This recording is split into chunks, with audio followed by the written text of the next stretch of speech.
Morning. Class 5 के SST में आज हम लोग पाठ 9 पढ़ेंगे, संचार के साधन। संचार के साधन किसे कहते हैं? संचार के साधन का अर्थ है जिन साधनों के द्वारा विचार एवं समाचार एक स्थान से दूसरे स्थान पर पहुंचते हैं, वे क्या कहलाते हैं? संचार के साधन। संचार के साधन किसे कहते हैं? जिन साधनों से हमारे विचार और समाचार एक जगह से दूसरे जगह पे पहुंचते हैं, उन्हें क्या कहते हैं? संचार के साधन कहते हैं। संचार के प्रमुख साधन कौन कौन से हैं? पत्र है, तार है, टेलीफोन, समाचार पत्र, पत्रिकाएं, दूरदर्शन और रेडियो। ये क्या है? संचार के साधन। कौन कौन से हैं? पत्र, तार, टेलीफोन, समाचार पत्र, पत्रिकाएं, दूरदर्शन और रेडियो। ये क्या है? संचार के प्रमुख साधन है। इसमें जो पहला है पत्र, उसके बारे में पढ़ते हैं। पत्रों को पहुंचाने के लिए जो साधन बनाए गए हैं उसे क्या कहते हैं? डाक व्यवस्था। पत्रों को पहुंचाने के लिए जो साधन बनाए गए हैं उसे क्या कहते हैं? डाक व्यवस्था। पत्रों में हम अपने विचार पत्रों में क्या क्या लिख सकते हैं? अपने विचार लिख सकते हैं। बधाई यानी कि किसी को बधाई देना हो तो उसके बारे में लिख सकते हैं। व्यापार की बातें लिख सकते हैं और भी तमाम बातें लिख सकते हैं। दूसरे देशों में पत्र पहुंचाने का कार्य कौन करता है? अपने देश में तो रेलगाड़ी द्वारा एक जगह से दूसरी जगह डाक पहुंचाई जाती है या अन्य साधनों से, लेकिन विदेशों में जो पत्र पहुंचाए जाते हैं वो किससे पहुंचाए जाते हैं? वायुयान से। किससे? वायुयान से। दूसरे देशों में पत्र पहुंचाने का कार्य वायुयान करता। वायुयान मतलब हवाई जहाज। पत्रों को भेजते समय उस पर डाक टिकट लगाते हैं। ऐसे पत्र नहीं भेजते हैं, उसपे पता लिखने के बाद उस पर डाक टिकट लगाते हैं, फिर पत्र को एक जगह से दूसरी जगह भेजते हैं। तार दूसरा संचार का साधन है। तार, इसके बारे में पढ़ेंगे। तार से संदेश को पत्र की अपेक्षा बहुत जल्दी पहुंचाया जा सकता है। पत्रों की अपेक्षा तार को कुछ घंटों में ही पहुंचा दिया जाता है। पत्र को जाने में 2-3 दिन लगते हैं, जबकि तार को कुछ घंटों में ही पहुंचा दिया जाता है। समुद्र के आर पार समाचार भेजने के लिए सागर तल में क्या बिछाए गए हैं? केबिल बिछाई गई है। समुद्र के are par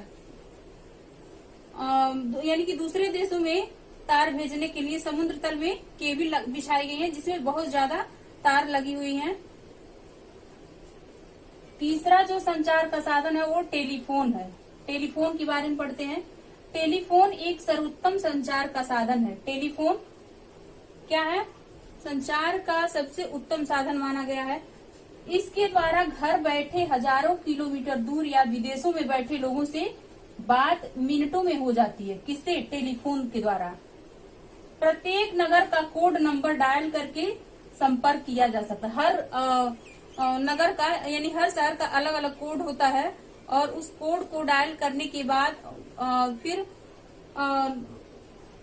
telephone number dial करते हैं, उसके बाद संपर्क करते हैं।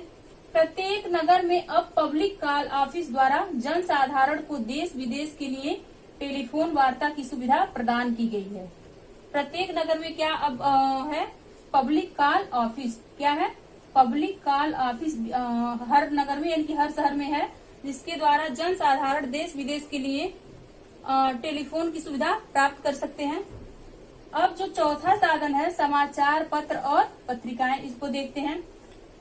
प्रतिदिन प्रातः काल घर बैठे ही हम समाचार पत्र पढ़ के देश विदेश की बातों को जान सकते हैं। विदेशों में क्या घटित हुआ है यह पढ़ सकते हैं। पत्रिकाएं एवं विदेशी पत्रिकाएं हमें देश विदेश की बातों, संस्कृति एवं रहन सहन से परिचय कराती है। कौन? पत्रिकाएं और विदेशी पत्रिकाएं दूसरे देशों की बातों और वहाँ की संस्कृति, वहाँ के रहन सहन, वहाँ के तत्कालीन घटनाओं के बारे में हमें परिचय कराती है। रेडियो के बारे में हम लोग पढ़ेंगे। कम खर्चे में मनोरंजन और ज्ञान बढ़ाने का रेडियो एक बेजोड़ साधन है। रेडियो में कम खर्च आता है, लेकिन इससे समाचार, गीत, लोकगीत तथा कहानी, नाटक सब सुने जा सकते हैं। रेडियो से देश विदेश के समाचार, गीत, नाटक और मैचों का विवरण आदि के बारे में सुन सकते हैं। समाचार, गीत, नाटक, लोकगीत, कहानी तथा मैचों के बारे में हम रेडियो में सुन सकते हैं। और ये सबसे संचार का सबसे सस्ता साधन है, यानी कि कम खर्चे में ये साधन उपयोगी है। छठवां है सिनेमा। सिनेमा भी संचार का प्रभावशाली साधन है।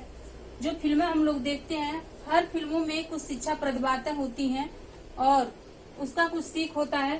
सिनेमा फिल्में हमारा मनोरंजन के साथ साथ विदेशी सभ्यता व संस्कृति आदि के बारे में ज्ञान कराती है। कौन? फिल्में।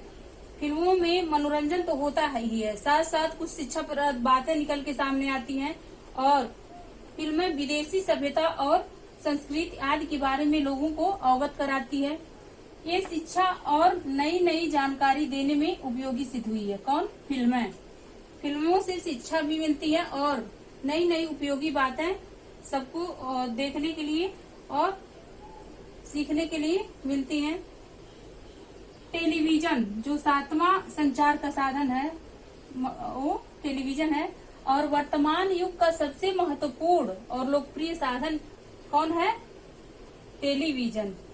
घर बैठकर हम टेलीविजन पर देश विदेश के समाचार, नाटक, मैच आदि और मनोरंजन के कार्यक्रम देख सकते हैं। किस पर? टेलीविजन पर। क्या क्या देख सकते हैं? समाचार सुन सकते हैं, नाटक देख सकते हैं, मैच देख सकते हैं और मनोरंजन के कार्यक्रम यानी कि फिल्में और नाटक भी देख सकते हैं। इसके अलावा धारावाहिक हैं, बहुत सारी चीजें हैं जो टेलीविजन पर प्रसारित होती हैं, उनको देख सकते हैं। संचार उपग्रह अंतरिक्ष में स्थापित करके टेलीविजन प्रसारण में बहुत सहयोग मिला है।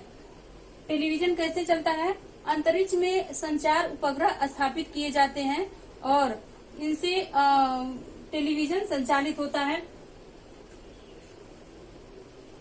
संचार उपग्रह से ही मनोरंजन की जानकारी टेलीविजन पर प्रसारित की जाती है या मौसम की जानकारी।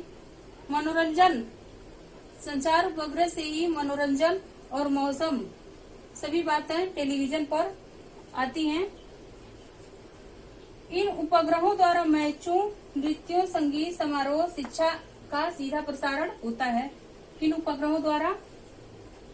संचार उपग्रहों द्वारा मैचों, नृत्य, संगीत, समारोह, शिक्षा का सीधा प्रसारण संचार उपग्रहों द्वारा हमें दिखाई देता है टेलीविजन पर।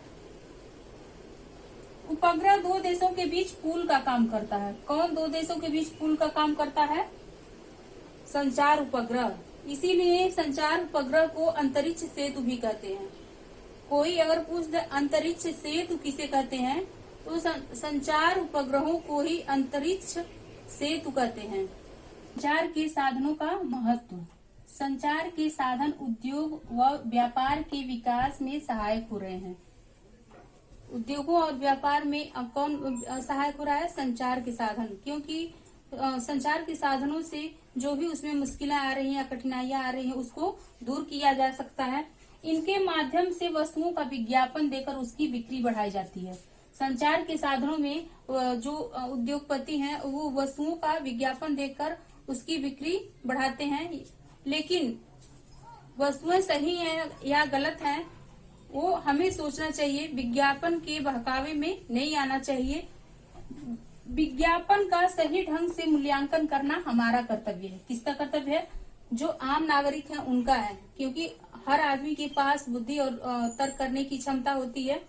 तो हमें विज्ञापन के आकर्षण में फंसकर नई चीजें नहीं खरीदनी चाहिए। नई चीजें विज्ञापन में के बहकावे में आकर नहीं खरीदना चाहिए।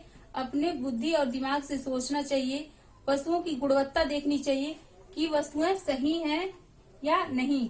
वस्तुओं की गुणवत्ता को ध्यान में रखना बुद्धिमानी है। किसकी?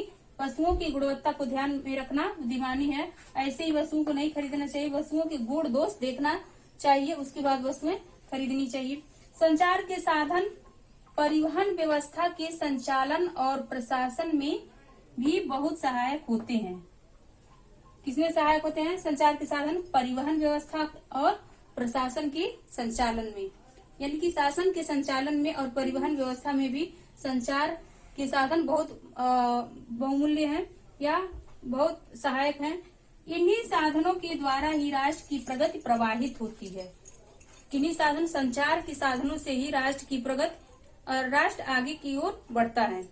इस तरह से संचार के साधन जो है देश के विकास में महत्वपूर्ण भूमिका निभाते हैं।